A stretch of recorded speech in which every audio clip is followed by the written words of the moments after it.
Entonces bastante, pero no te llevó a ninguna, digamos, ninguna cuestión mística al yoga.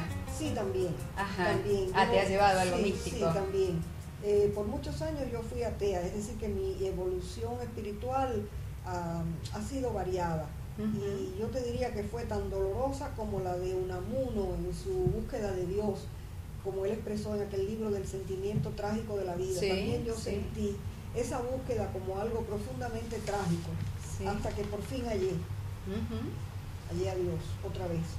De esa forma, de una forma oriental, podemos decir. De una forma oriental, porque me parece que, bueno, que yo necesito que me expliquen, necesito que si hay 4 caminos para llegar a Dios, ¿verdad? El camino del conocimiento, el del amor, el camino del trabajo en favor de los otros, o las prácticas de meditación, etcétera.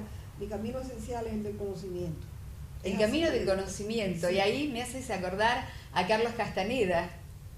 Porque también lo... Claro, Carlos Castaneda habla acerca del camino del conocimiento. Bueno, es un escritor, sí. Ese es el mío también. Claro, el camino también. Por supuesto. Sí. Entonces podemos afirmar también que al creer en la reencarnación, en la transmigración de las almas, ¿eso se ve plasmado en tus obras? Sí se ve plasmado, por ejemplo, en las 7 estaciones de una búsqueda.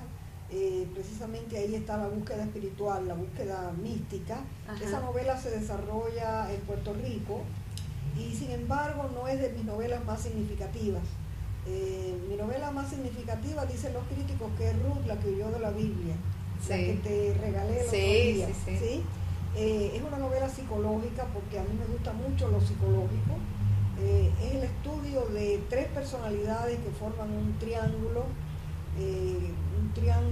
difícil de entender, complejo, y en esa novela como técnica yo sé la sugerencia, la ambigüedad, el misterio también. Con ese misterio tejí la trama y tejí a los personajes, o más bien me brotaron la trama y los personajes primero y la trama después. Y la trama después. Primero me brotan los personajes y después la trama. Ajá. Sí. Qué interesante. Y bueno, y cuando los veo moverse, después ya ellos tienen vida propia, digamos que son seres autónomos como los seres humanos. ¿Seguro? Y así lo siente una, son Bien. criaturas de una, son hijos de una, unas veces bastardos y otras veces legítimos. Ruth es una de mis hijas bastardas. Ah, es una de tus hijas bastardas. Y en medio de tantas cosas, ¿qué cosas te emocionan de la vida? Bueno, pues mira, me gusta, a ver qué te digo, me gustan los viajes, muchísimo. He tratado de viajar lo más que he podido y uno de los viajes más interesantes para mí fue el primero que hice a Tailandia y el segundo que hice a Tailandia. Tailandia me fascinó y de ahí surgió como resultado mi novela Entre los rostros de Tailandia, basada en el pensar budista, basada en la reencarnación también. Esa es otra novela en la que se manifiesta el paso de, ellos no llaman el alma, el concepto del alma no es budista, es hinduista.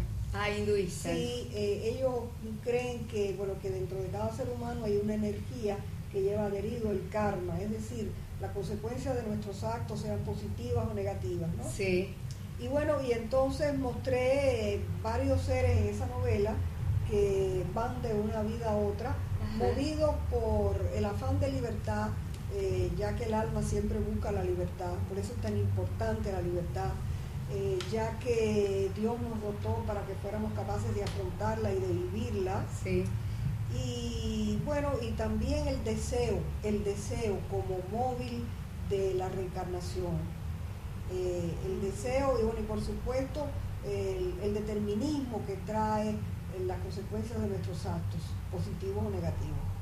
Qué interesante. Esos son los motores esenciales de estos seres, uno de los cuales el protagonista es médico, es un médico en Tailandia, y me gustó trabajar a ese médico, bueno, porque yo estuve casada con un médico muchos años y por lo tanto vi lo que era la vida de un médico.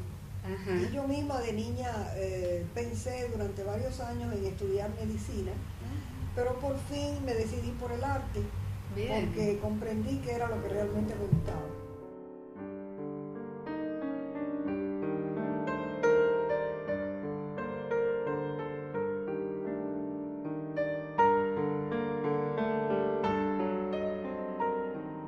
Entre tantos libros escritos por vos, hay uno solo de poesía.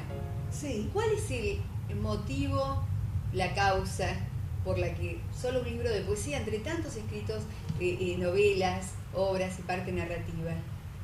Alejandra, porque yo me siento más novelista que poeta, digamos, que poeta en el sentido de los poemas propiamente, pero en mis novelas yo he trabajado la prosa poética. Ajá. Por ejemplo, tengo una historia de amor entre un hombre y una mujer, inédita todavía, que, bueno, son dos monólogos. A veces se llama diálogo, pero en realidad, aunque ellos intentan un diálogo, son dos monólogos. ¿Por qué? Porque uno de los temas recurrentes en lo que yo he escrito en narrativa es la comunicación como problema humano. Ajá. Y la comunicación como problema humano está tratada en mi novela, que bueno, terminé ya y pienso publicarla muy pronto, si Sí. Dios quiere, que se llama La Cena de los 13 Comensales y se desarrolla en Buenos Aires. Ah, es la que presentarás Sí, el año próximo. es la que presentaré. Y bueno, creo que ahí está tratado el problema de la comunicación, de lo difícil que es comunicarse con otros seres humanos a nivel profundo, aún en el caso extremo de un psicólogo y una paciente, porque hubo grandes acontecimientos de la vida de ella que no llegó a contarle por determinadas razones. Me puse a escribir las causas de la carencia en la comunicación humana y bueno, y anoté más de 20 y tantas, ¿sí? Hay muchas, una puede ser el miedo, hay inhibiciones, prejuicios, Sí. Principios morales, compromiso con otras personas, en fin, son muchas las causas. Sí. Y creo que ese es uno de los problemas humanos a considerar para tratar de mejorarlo, la comunicación.